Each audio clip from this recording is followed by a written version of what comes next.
Ayan, ang aking mga alagang gansa. Oh.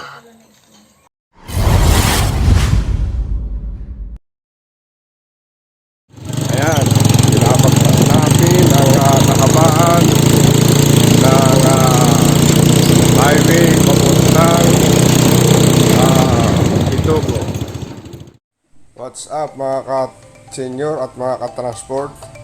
Gusto ko lamang i-share sa inyo ang lugar na kung saan ay aking sinilangan at simula dito sa opisina ng CGC Aluminum and Glass Supply, sasakay ako sa habal kasama ko ang aking may bahay na si Tita Yuni at babagtasin ko ang 14 na kilometro hanggang sa makarating sa Barangay Ibabang Burgos na kung saan yun yung aking sinilangan at nadon ang aming kabuhayan na pinagmulan.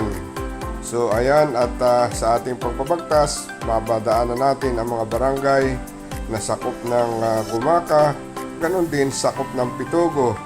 At dito sa Barangay Amuntay makikita mo ang paaralan Amuntay National High School. Dito ako nag-aral simula first year hanggang third year. At ako ay nagtapos sa Gumaka National High School noon. At simula dito sa Amuntay, matutunghayan natin ang napakalawak na palayan. At pagdating natin sa junction, do sa Sitio Pudutanin, kakanan tayo. At pagdating sa Basketbulan, yun na yung Barangay Ibabang Burgos. At simula dito sa Basketbulan ay maglalakad kami ng humigit kumulang nasa 5 minuto. At dito, ayan, habang binabagtas namin ang pathway, makikita rin natin ang lawak ng palayan dito sa Ibabang Burgos. Ganon din ang mga nyugan. At ito na yung mga alaga kong hayop, baka, kalabaw. Hindi ko lamang na videohan yung mga gansa, manok, at marami pang iba. At ito yung aking tubigan na may humigit kumulang na 2 hektarya. Nasa land preparation na tayo at malapit na magtanim ng palay na makikita ninyo dito sa video. So hindi ko lamang nabidyohan ang aking bahay na kung saan ay palibot ng mga halaman na sinadyang itinanim ng aking may bahay. So ito po ang barangay na aking sinilangan. At ito rin ang aming karagdagang kinukunan ng pangkabuhayan. At siyempre, ang aking pinagtutuunan ngayon ay ang Gumaka Transport Service Cooperative na kung saan ang puso ko ay nakalaan dito at pati na rin ang aking oras at ang buhay ay talagang dito ko na ilalaan sa Gumaka Transport Cooperative hanggang sa magtagumpay tayo at hanggang sa marating natin na ang lahat ng unit na aming pinapangarap ay makarating na uli dito sa bayan ng Gumaka at muling makabiyahe mula Gumaka, Katanawan, vice versa. So hanggang dito na lamang mga ka-senior, mga ka-transport, like and share po sa ating channel para malaman pa po ninyo ng higit pa ang mga plano at mga balakin hinggil sa ating Gumaka Transport Service Cooperative. Mga ka-senior, ayan, narito na ako sa Barangay Ibabang Burgos at makikita na ninyo yung aking gustong pakita sa inyo ng mga alaga kong hayop. Ayan, ito ang aming tatahaking landas at utay-utay na kaming naglalakad sa pathway na nasa gitna ng tubigan.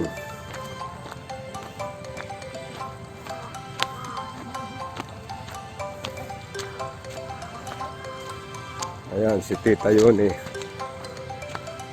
ang nauuna-una.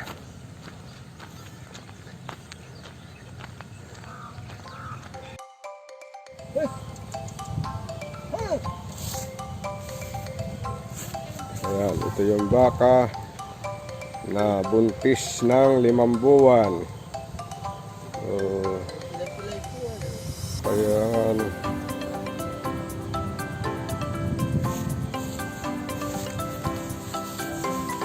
Ito naman yung waterway sa aking dinadaanan. Mahaba ito.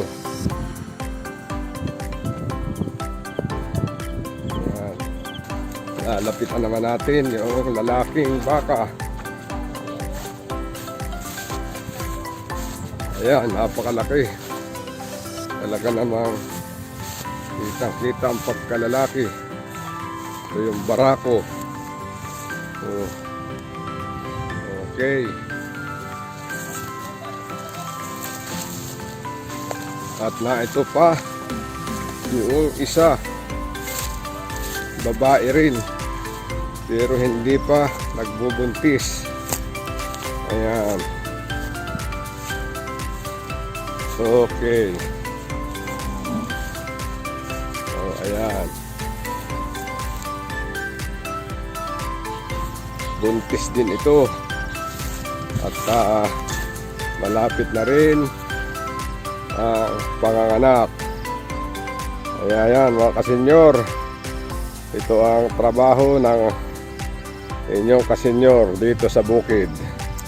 Ang mag-alaga ng mga hayop. Mamaya naman ay pupuntahan natin ang aking taniman ng palay. Pahinga muna at humihingal na. Ayan ang aking mga alagang gansa. Lahat yan ay ang apat yan ay nangingitlog na. Ayan mga kasenyor. Ayan na po ang ating punla. Binunot na yung iba. At bukas ay magtatanim na. Ayan o, ayan po yung ating tataniman. Talagang ito po ay medyo malawak-lawak. At kinakailangan na magtatanim dito ay mga 20 magtatalo. Ayan.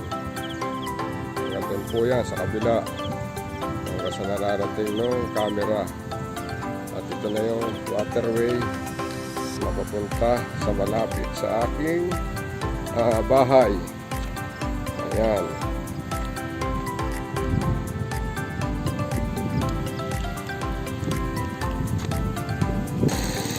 Ayan. Ito pa yung isang porsyon ng punla. Kahit talaga malawak ang tataniman, ay marami ang punla. Ayun, mayroon po tayong isang nagtataktor. Sapagkat bukas, dito sa 14, ay magtatanim na ng palay. Ayan, makikita po ninyo. Ito po ang aking pinagkakabalahan tuwing Sabado at Linggo. Ayan, ito naman pong palay na ito ay tinanim noong June.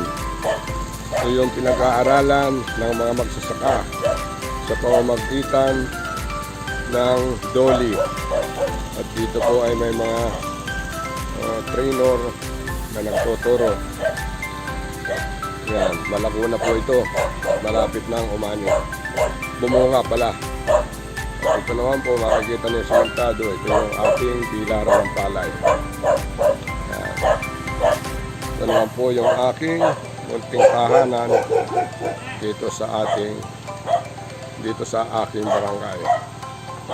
Ayan. Yan po. Ito naman po yung kabuuhan ng aking mga punong niyog na may sukat na 1.5 hektar. Ayan. Ito pong makikita niyong puno, ito po ay 150 years na sang-ayon sa mga matatanda. Ito po ay kung tawagin ay Tilaway. Ayan, napakatibay po nito sa bagyo. At hindi ito man lamang nababawasan ng mga sanga kahit may bagyo. Napakalaki na po nito at napakatanda ng puno. Kasama na po ito sa oldest tree na itinala ng Tourism Council ng Bayan ng Pitugo.